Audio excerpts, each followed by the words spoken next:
कुछ मेरे भाइयों बहनों ने बताया है कि हमें बहुत बुरी बुरी गाली देने वाले कुछ लड़के कुछ लड़कियां यूट्यूब पर आए हैं। तो मैं आपको बता दूं कि यही दिखाने के लिए हम आपसे अपील करते रहते थे कि देखिए ये जो कौम है ये इतनी बदजुबान बद दिमाग है कि इनके पास में कोई तर्क वितर्क तो है नहीं। आप भी जानते हैं कि जब कोई खुली गाली देता हो उसके पास में कोई तर्क नहीं होता है, तभी आकर के वो गाली गलौच करता है।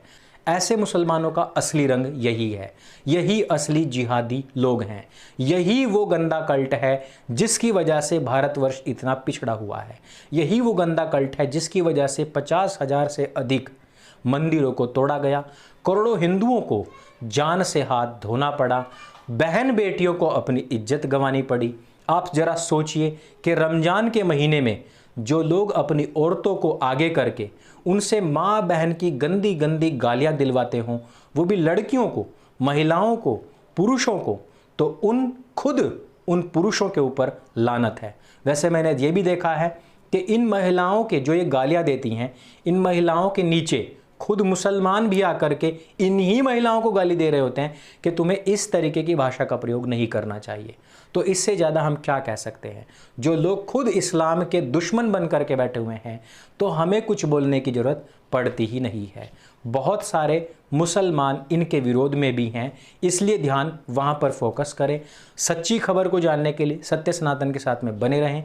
और आपको भी इस बात पर ध्यान देना चाहिए कि यदि सत्य सनातन के जितने दुश्मन बढ़ते हैं, उतनी ही आपकी जिम्मेदारी बढ़ती है कि आप लोग हमारा साथ उतनी ही मजबूती के साथ में दें, क्योंकि उनके पास में जवाब नहीं है। उनकी गालियां इस बात को अब साबित कर रही हैं।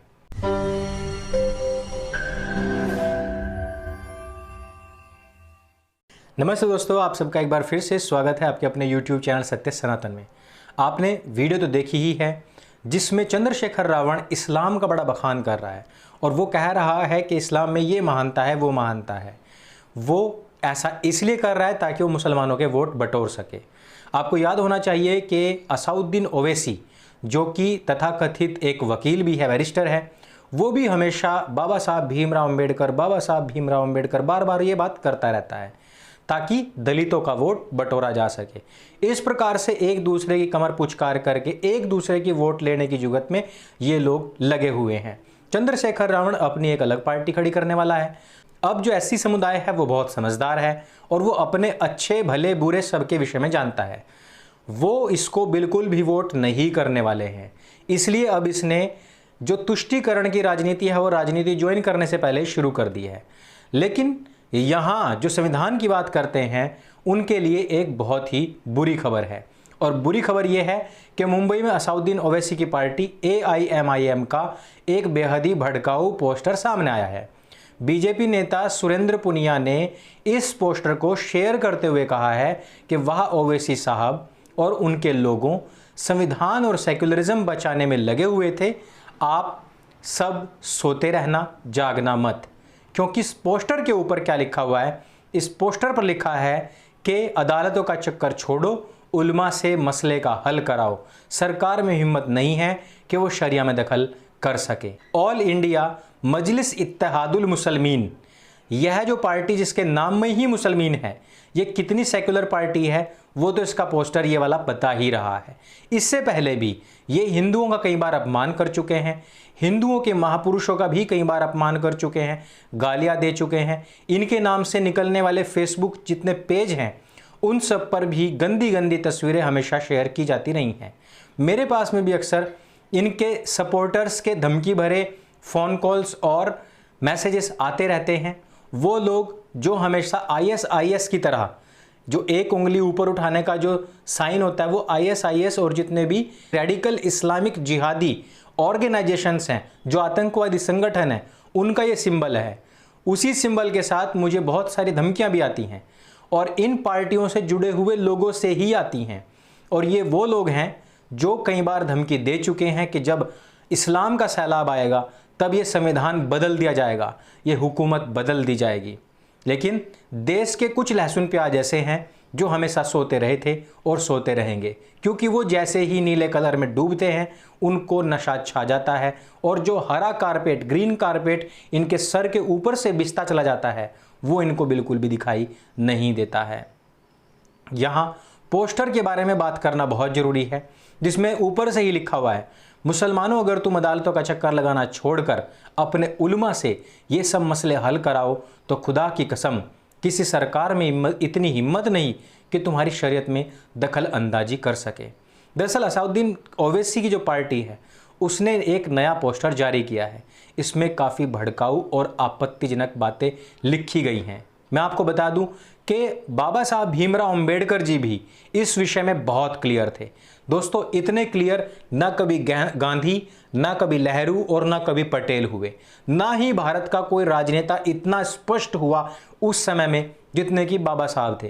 उन्होंने कहा था कि इस्लाम यानी कि मुसलमान और हिंदू एक साथ रह ही नहीं सकते, इसलिए तबादला आबादी पूरी तरीके से होनी चाहिए। जो मुसलमान अपना 1400 साल का इतिहास याद रखता है, क्या वो अंबेडकर साहब की कही हुई इस उक्ति को, इस बात को भूल सकता है? लेकिन वो उनके वंशजों को मारेंगे तो जरूर, लेकिन पहले उनको अपनी तरफ मिला करके जो क्षत्रिय कौम है या जो ज्ञानी कौम है, ज्ञानी कौम है, पहले उसको ख़त्म करेंगे और फिर ये इनको तो ऐसे यूं हाथ से मसल देंगे। इसलिए जो लोग 1400 साल का इतिहास नहीं भूले, जो 1947 नहीं भूले, जो 2001 नहीं भूले, जो अभी 2013 नहीं भूले हैं, जो 2019 नहीं भूले हैं, वो लोग बंटवारे के समय बाबा साहब के द्वारा कही हुई बातें क्या भूल सकते हैं? इसमें बहुत सारे लोगों की अलग अलग प्रतिक्रियाएं आई और इसमें बहुत सारे मुस्लिम लोगों की भी प्रतिक्रियाएं आई, जिन्होंने कहा कि हमेशा संविधान बचाने की बात करने वाले ओवैसी साहब पता नहीं संविधान बचा रहे हैं कि बिगाड़ रहे हैं। हिंदुस्तान में रहकर क्या ये संभव हो सकता है? अर्थात क्या यहाँ पर शरिया कानून लागू हो सकता है? और यही नहीं, आप लोगों को याद होगा कि अबू फैजल जो कि इसी MIM पार्टी का नेता है, उसने भी एक वीडियो अपना जारी किया था। वीडियो में पार्टी नेता संक्रमण के बारे में बात करते हुए समुदाय विशेष अर्थात मुस्लिमों को इसका इलाज कराने से मना कर रहा था कि कोरोना का इलाज आपने कराना ही नहीं है। वीडियो में फैजल का दावा था कि उनके पास में पर्याप्त सबूत हैं कि कोरोना का केवल और केवल एक बहाना लिया गया है। वास्तविकता में डॉक्टर और सरकार मिलकर के मुस्लिम महिलाओं को ऐसा इंजेक्शन दे रहे हैं ताकि उनको बच्चे ही ना हो और मुस्लिम आबादी ना बढ़े। अपनी इस वीडियो में फैजल ने बहुत सारी गालियों का भी प्रयोग किया था और मुस्लिमों को सख्त तौर पर हिदायत दी थी कि वे किसी भी तरीके का इंजेक्शन ना लें और अगर कई बार बोले तो उसका हाथ तोड़ दें और फिर वो इंजेक्शन पहले उसी को ही लगा दें। इतना जहर इन मुसलमानों के अंदर भरा पड़ा है कि जिसकी कोई इंतहा नहीं है। इसलिए इस तरीके के मुसलमानों का हर जगह से बहिष्कार करना अत्यंत आवश्यक है, जिस प्रकार से इस पोस्टर में सभी लोगों ने मिलकर के इनका बहिष्कार किया है। लेकिन बात यहीं पर रुकती नहीं है। मुसलमान इससे 2 कदम आगे बढ़ करके एक और फतवा जारी करते हैं। महाराष्ट्र में मदरसा सचिव ने कहा है कि अगर आपने मुसलमानों को क्वारंटाइन करना है तो इससे पहले आपको मौलवियों से सलाह लेनी होगी। अर्थात जो शरीयत की बात असाउद्दीन ओवैसी की पार्टी से चल रही है, वही एक बार फिर से महाराष्ट्र सरकार में एक मौलवी ने दोहरा दी है। नागपुर के मदरसे जामिया अरबिया इस्लामिया के सचिव मोहम्मद अब्दुल अजीज खान ने महाराष्ट्र के मुख्यमंत्री उद्धव ठाकरे और स्पीकर नाना पटोले को एक पत्र लिखा है। इस पत्र में किसी भी मुस्लिम समुदाय के लोगों को कोरोना वायरस से संक्रमित होने की आशंका पर क्वारंटाइन करने से पहले मुस्लिम मौलवियों से पूछना पड़ेगा। ऐसे में जब नागपुर में बहुत बड़ी संख्या में कोरोना संबंधित केस दर्ज हो रहे हैं मेरे मित्रों, अजीज खान ने यह अनुरोध किया है कि मुस्लिम समुदाय के लोगों को आइसोलेट करने से पहले मुस्लिम मौलवियों से परामर्श लेना बहुत ज़्यादा जरूरी है, विशेष करके सतरंजीपुरा और मोमीनपुरा के अल्पसंख्यक बहुल इलाकों में। इस लेटर में आगे कहा गया है कि पूरे क्षेत्र को बंद करने के बजाय स्व संगरोध की वकालत की जानी चाहिए। जामिया अरबिया इस्लामिया के सचिव ने कहा है कि सरकार को इस संबंध में कोई कार्रवाई करने से पहले हमसे पूछना चाहिए। अर्थात पूरी तरीके से सरकार को घुटने पर लाने की बात एक बार फिर से महाराष्ट्र में ही रख दी गई है। और आपको याद होना चाहिए कि ये वही लोग हैं जो कहते थे जो हिंदू हित की बात करेगा वही देश पर राज करेगा। और आज यही लोग इन चंद कठमुल्लों के घुटनों में सिर दबवाए बैठे हुए हैं।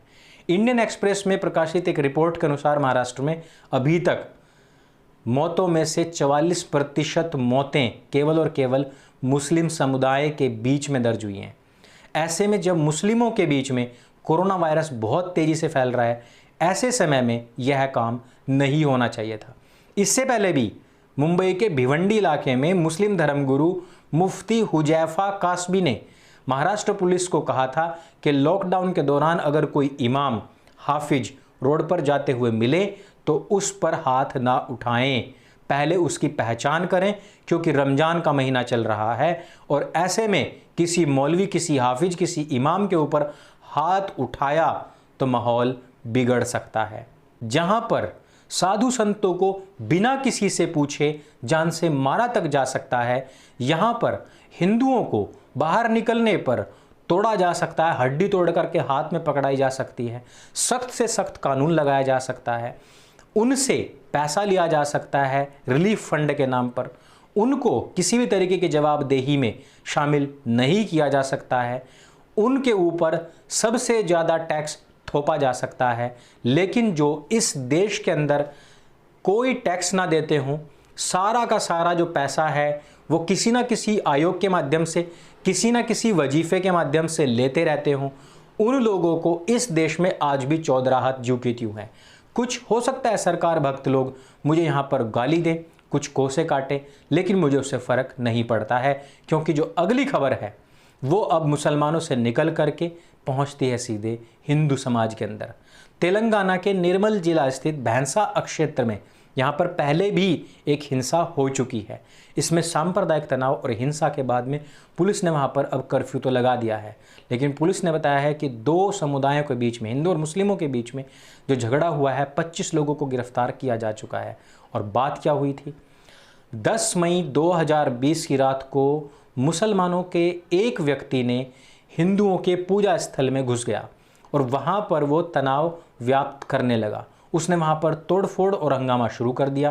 भैंसा में इससे बाद में हिंदू मुस्लिम आमने सामने हो गए और उसके बाद में पत्थरबाजी और हिंसा चालू हो गई। सबसे पहले दोनों समुदाय के बीच में कहासुनी हुई कि तुम यहाँ से निकल जाओ। भीड़ को, पुलिस को तितर बितर करने में काफ़ी मशक्क़त भी करनी पड़ी और उसके बाद में यह सब कुछ हो गया। हालांकि अभी स्थिति ठीक है, लेकिन इस क्षेत्र में पहले भी इस तरीके की बातें हो चुकी हैं, जिसमें कुछ लोगों की जान भी गई थी और घरों को जला दिया गया था। बात रही घर जलाने की, तो खबर बहुत लंबी ना हो जाए इसलिए बीच में रोकता हूँ, लेकिन बता देता हूँ कि पश्चिम बंगाल में हिंदुओं के घरों को चिन्हित कर करके जलाया जा रहा है और ये स्थिति पूरे भारतवर्ष में इस टाइम पर हो रखी है। लेकिन इस सच्चाई को बताने वाला अंकुर आर्य नफरत फैलाने वाला हो जाता है। इस सच्चाई को बताने वाला अंकुर आर्य इस्लाम विरोधी हो जाता है और इस सच्चाई को बताने वाला अंकुर आर्य सबसे नफरत करने वाला हो जाता है। अब होता रहे, घंटा मुझे इससे फ़र्क नहीं पड़ता है, क्योंकि जो बात है सो है, जो सत्य है वो सत्य बताया जाएगा और जो सनातन के खिलाफ होगा उसका भी पटाक्षेप यहाँ से किया जाएगा। इस वीडियो में सिर्फ इतना ही। मेरे संग बोले सत्य सनातन वैदिक धर्म की जय। जय हिंद, वंदे मातरम।